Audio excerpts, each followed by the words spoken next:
Welcome back, sports fans. I was able to do some research on the two selections the Lions made, and I forgot to mention the second selection they made in the last segment, so I will do that now.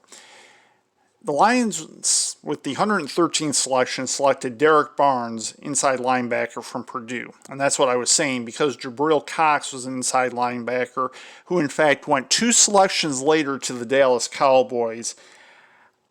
It makes me wonder a little bit, and since I'm already talking about Derek Barnes, I will talk about him first, and then I'll come back to Amon-Ra St. Brown second, even though they were drafted in reverse order. Derek Barnes, from what I read, seems to, at best, be a special teams player, though he's tough. If that's the case, I would have rather had a talented linebacker who isn't as tough. And who's to say Jabril Cox isn't tough? I'm not going to say that about him. I don't know. But it really boggles my mind why the Lions would trade up to take a linebacker that's so much worse. And the fact that Louis Riddick of ESPN said that he will fit in with the Lions culture, the first thought that went through my mind, and I hate to sound pessimistic on draft day when it comes to the Lions, but I can't help it. The thought that went through my mind was, you mean they're losing culture?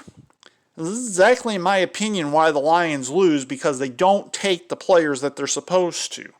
And in terms of Amon-Ra St. Brown, I think he's a little bit better selection, although he's basically a possession receiver, in my opinion. He doesn't have the speed to beat top-ranked defenders, though he does win a lot of the 50-50 balls. Translated to me, he's a possession receiver. Any upgrade, any receiver is basically an upgrade from who they have right now. But I am just so disappointed with these selections, because it's going to take time for Amon-Ra St. Brown to be a factor, I would say, and I'll say years in that regard. And Derek Barnes may never be a factor other than on special teams. And it reminds me a lot of what they did when they took Jalen Reeves-Maybin. I was not happy with that selection the year they took him. And I don't remember the particulars, but there were better players they could have taken for sure.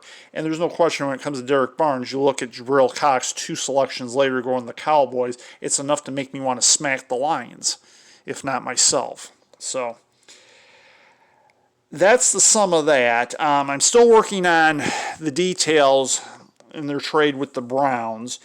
And if you bear with me, I'm going to try to do it this segment. If I'm not able to, I will come back next segment and I will make sure that I give you the details on that. But like I said, I believe it involved their 5th round selection, because I know the Lions had that and now they don't. And if that doesn't happen, the Lions' only selection left, barring a trade upward, is the 237th selection, or the 3rd to last selection of the N.F.L. draft. And here we go. I did find the details. Okay. Give me a minute. Okay. Actually, what it is the Browns sent their 4th and 7th round selection, so that's how the Lions got that. So apparently 237 is not the Lions' next selection. Let me verify that. It may not have registered at the time, because the Browns would be, I think, a little bit higher on the list.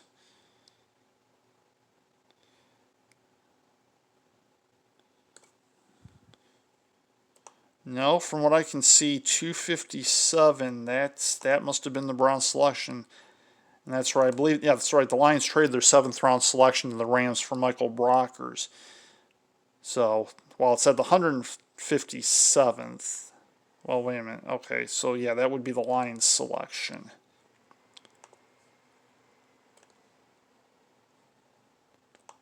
Give me just a moment to confirm that.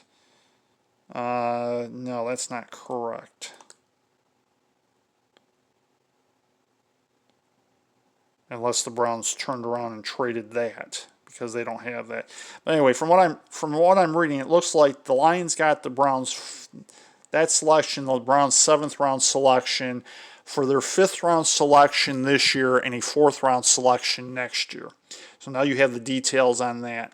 And the fact that they made that trade so they could select a linebacker that wasn't Jabril Cox is absolutely disgusting and appalling to me. And you watch, when the Lions aren't able to stop the run, I want you to come back to this segment and I want you to play it over and over again. Now, if I'm wrong, I will profusely apologize.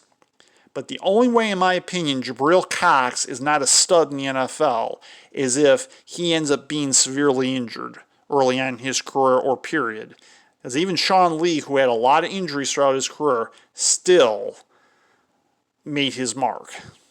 And I just have the feeling that Jabril Cox is going to be a stud while the Lions are going to struggle. And if the Lions struggle for the next 2 or 3 years particularly, I'm going to come back and I'm going to mention this trade that the Lions made with the Browns so they could take Derek Barnes. And I hate to single him out for the Lions' woes, and I'm trying not to do that. I mean, it's not his fault that he is what he is, but the Lions could have just done so much better. And it's been a long, long time since the Lions have failed, in my opinion, with a selection. And that will do it for this segment. I will be back with the 237th selection unless the Lions move up. And I just wish I was a little more joyous with it, but, it is what it is, and I'm not going to sugarcoat it. I never have, and I'm not about to, particularly when it comes to the Lions. Stay tuned to this Sports with Ed 2021 NFL Draft Special on Ed's Sports Channel.